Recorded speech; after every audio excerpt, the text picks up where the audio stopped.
Os fynnwch chi unrhyw band, be di'r peth gweithio am fod mewn band, mi fydd gorfod cario ffrynna trwm i bob man yn uchel ar ei restr nhw. Ond mae y lle am ddatrys y broblem a ffurfio band arbennig o ddiog, efo'r offrynna diweddara ar y farchnad fydd i gyd yn ffitio yn y cwdyn bach yma. Yn y gobaith o gael perfformiad unigryw fydd yn tyfu o wsos i wsos. Hyd yma rydyn ni wedi gweld 3 cerddor yn arbrofi efo'r clip-it, y jamstick, a heb anghofio rhy spikes a'i synth workstat. Ond pwy fydd y cerddor ola i agor i jambag? Fatha bod ni rioed wedi chwarae music yn y bywydau.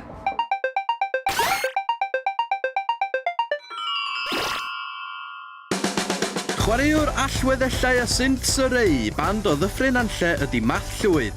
Bydd o ar hogian cefnogi tsunami ar y nos Iau ym maes B eleni. Ond cyn hynny... Wel, bydd gennym ni fama.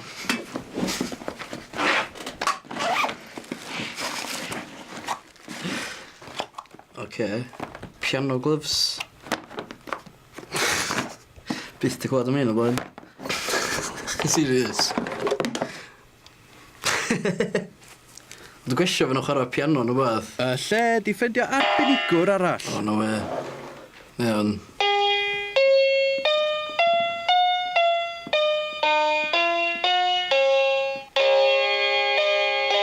Ti'n meddwl nhw'n swnio rhywbeth da?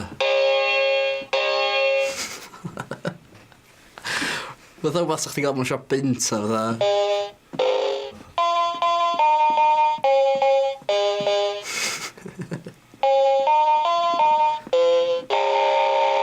Mae'n disgwyl fath gwell na hynna.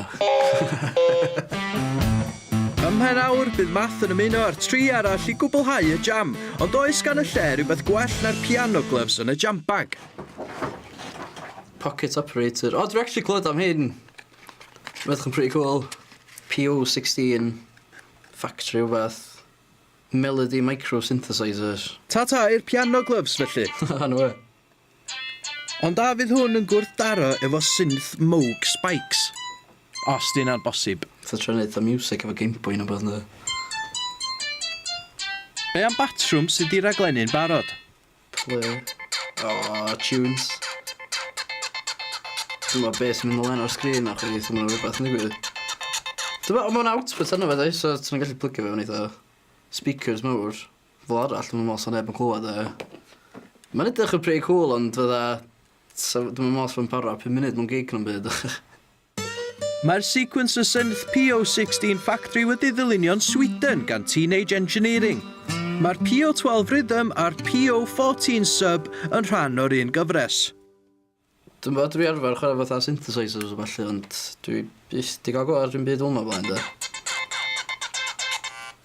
Un positif, dwi'n meddwl sa'ch gallu ffitio yn pocath yn eitha hawdd da. So, fel arfer mewn gigs, mae lot i gario fatha gitar, synths o felly, lot o stripio o'r car i'r llwyfan. So, sa fy'n ideal cael rhywbeth fel yma, sa'n fach, ond eto rhywbeth sa'n swnio bach gwell.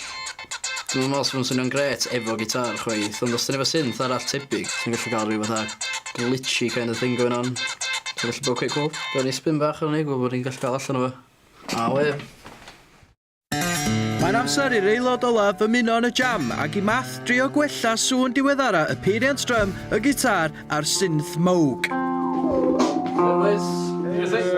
Barod i jamio. Pob lwc, hogia.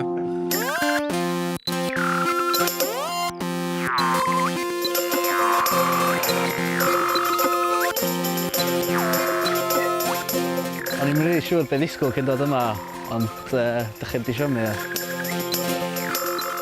Dwi'n gael wbeth yn diwedd, dwi'n siŵr be oedd o chweith, ond o'na moments bach da yna.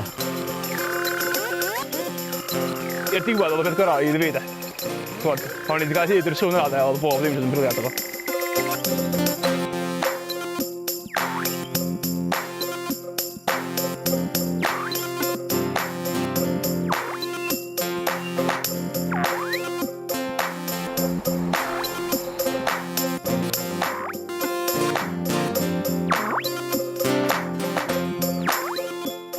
Ar ôl i Math ymuno efo'r lads, ath bethau well.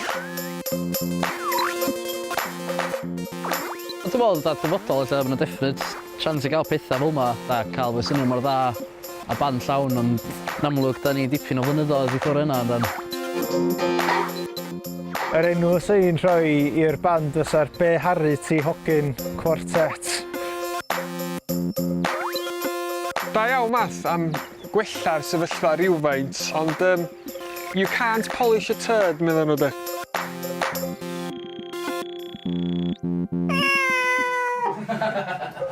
Oh, shit.